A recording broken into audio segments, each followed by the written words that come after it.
And welcome back to our Market Day Report. Again, as Christina says, our last update here of the day as we head through this Christmas week. And let's get started here and say hello again to our good friend, let me see, what's his name? Todd Horwitz. That's who it is. The Grinch. How you've been gone for over a week. I had to look down here to see who was there. And Bubba Trading. It's you. It's the Grinch that stole Christmas this year. Well, hey, good to see you again, Todd. Great to be here. Our viewers and listeners enjoy your input, so let's get right to it here in the grain trade. You've been friendly to this grain market here all through the harvest and into late fall. How do you feel here now heading into the new year? I want to make him my best friend. I'm looking to get married to him now. I think that, again, first of all, the action we're going to see the next couple of weeks is really nothing to think about because there's no business, there's no volume, there's no action. I believe that we're very near bottoms, if not at the bottom. Again, you can never really pick the bottom or pick the top, so let's not try to do that.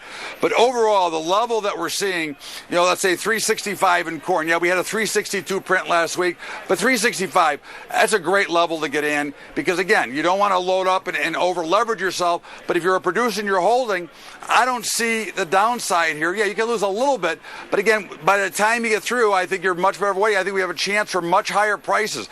If this commodity space in general is going to pick up, which I think it's going to, I think if you can hold on and you don't need to get the money out right now, I think there's ways to put yourself in a position to hold that, get the cash out of it now, but still be able to hold the crop and benefit to the upside because I see higher prices coming. And I think that we're going to see this rally across the board starting into next year. It may not be right in January, but over time, I think we're going to start to build some momentum to the upside. Very good. So 365 on that March corn right now. We're 366 on a bit better. That's down 5.5. Let's roll into the soybean trade here. How does that number change? And what are you looking? We were a nickel away from $9 on January earlier today, Todd. Well, we had 860, right? Last time I was on, I said 860. We've been down to 860 twice and bounced up. I think we're kind of range bound here, 860 to $9. Again, I think we got higher prices coming, Mark. I think a lot of the world's troubles will clean themselves out.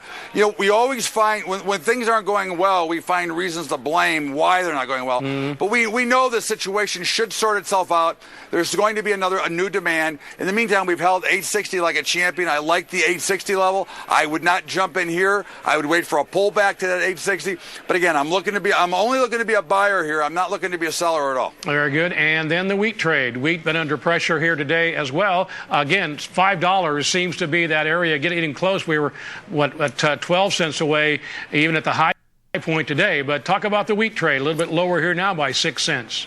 Wheat is a lot more affected by a lot of other things, but again, I think 470 is a great spot to look here to be a buyer. Again, I am a buyer across the board because I do think that we've built in so much bad news, Mark. We've got the Fed, got the Fed. I'm tired of the Fed, but you got all these things that are bad that should force these prices lower. Why haven't we not broken even harder than we have? Really what we've been doing basically for the last few months is languishing around these bottoms here, which at some point there's going to be some new money come in. There's going to be some buyers because they're going to realize that they're not going to go much lower. And I think we have a great opportunity across the board here to buy them. Very good. Todd Horwitz live from Chicago. Again, let's check those numbers for those of you tuning in on radio back in the corn, soybean, and the wheat trade. Looking at the March corn down 5.5, 366.5.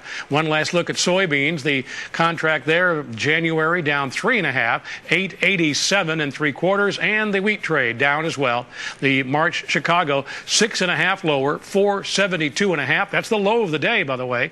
Kansas City, the March contract down 3 cents, 470 3/4. That is the low of the day. And Minneapolis, the March contract down 3 cents, 499. That is the low of the day as well.